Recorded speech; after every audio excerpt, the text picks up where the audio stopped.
Monday, September the 1st. And the yard is largely up to going, and now we have our pumpkins out. So these are all foam pumpkins from Michael's. You can pick them up after Halloween for cheap, and then cut them out with a hot knife, paint them up, add a little drywall texture, made some stems out of epoxy clay and some wire. These are great. This is year 3 for them. We have a problem though. We've been using these wax candles from Amazon. They're great. They're meant to work with AA batteries.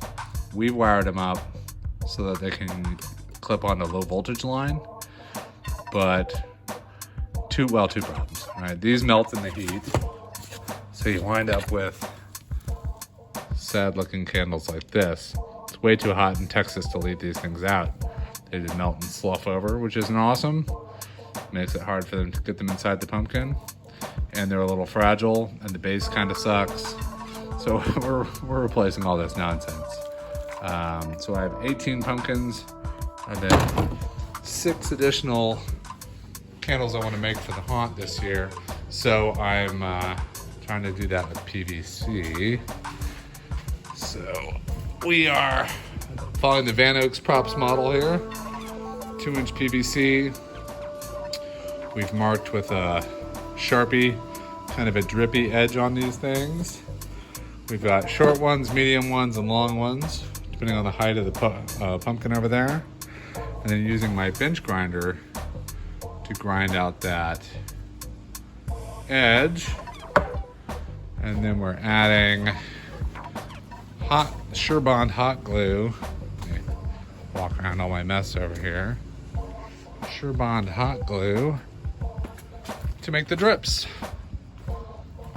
So we're running the drips here. And that's kind of what these look like when they're done. And we'll put the light bulb in here, mount these down. So anyway, that's 2 done out of 24. That's what we're doing today.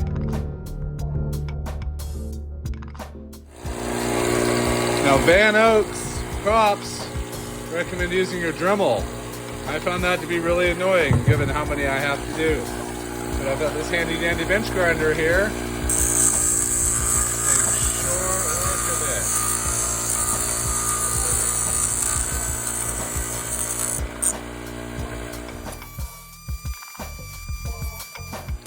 Not too bad. Let me just clean that up a little with the Dremel instead. Works for me. Wednesday, September the 10th. 51 days to Halloween. So we've made pretty good progress here.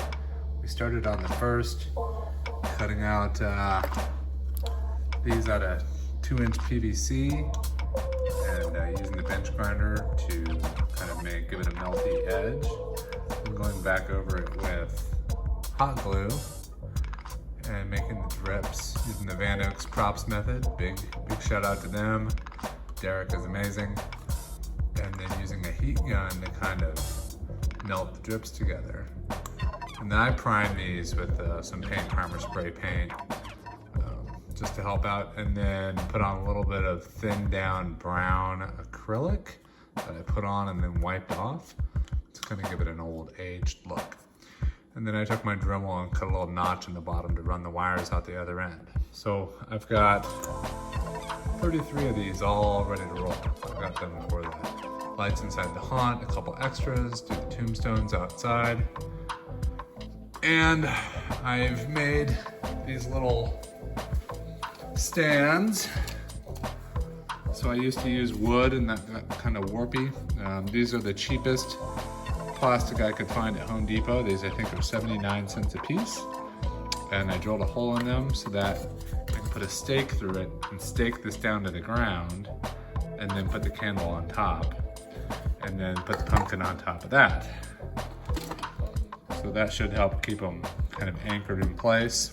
And then the other thing I've done is I have a problem to solve. So the landscape lighting out in the yard is 12 volts, and that's great for those torches on the fence.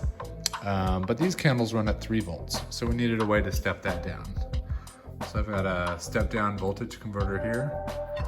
And I've already hooked these up to some wires and adjusted them. So there's this little tiny brass screw here. These are adjustable from 3 volts to 4.5. So it gets 12 volts in, and then you turn the little screw and it determines what your output voltage is. So I tested it with a voltmeter. I dialed all these in to 3 volts. Then I wired them up so that I can connect them to my 12 volt line. So now I don't have to run 2 low voltage lines in the yard, one 12 volt and one 3 volt. I can just run everything off the 12, which greatly simplifies life. So all I need now are the bulbs, which I've ordered. And the bulbs will come in, I'll plug them into this end here, and then I'll lower that into the candle. And we're going to use these little plastic styrene discs. Again, that's a Van Oaks Props idea. I cut these little styrene discs, and I'm gonna put them in at an angle, kind of like this, with the bulb coming up out of the middle, straight up and down. And this way, any water that falls on them from these being outside will roll down the slope and out that little drain hole. And then harmlessly down the inside of the candle, away from the electronics. So yeah, when the bulbs come in, I'll mount them to the discs, put the disc in there, hot glue it in place, and they should be good to go. Good times. Let's talk spider webs. So we were smart enough to bag each web individually, labeled with what connector goes on and where. So this is a tree closest to the street, branch over the driveway, and we have a carabiner with a little label up there labeled C. So everything C gets labeled to that one.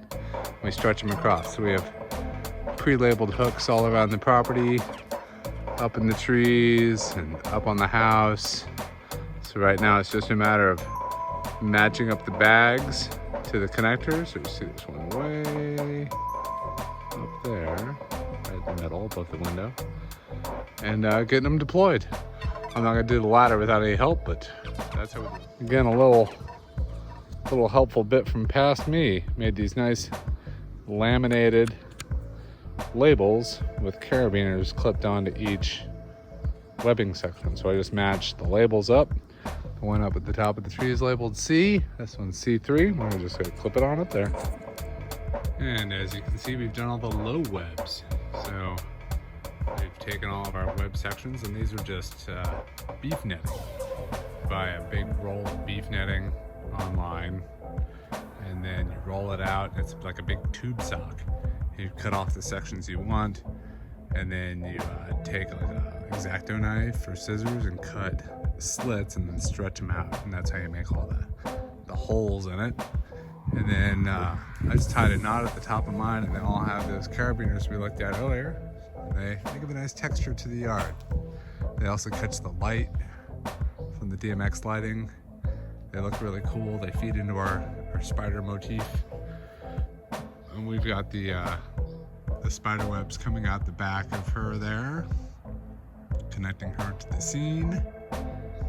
And yeah, cheap and easy, reusable, looks cool, works great. Also kind of gives a little texture to the fence. So good times. When I have someone to help me safely do it, we'll mount the rest on the house.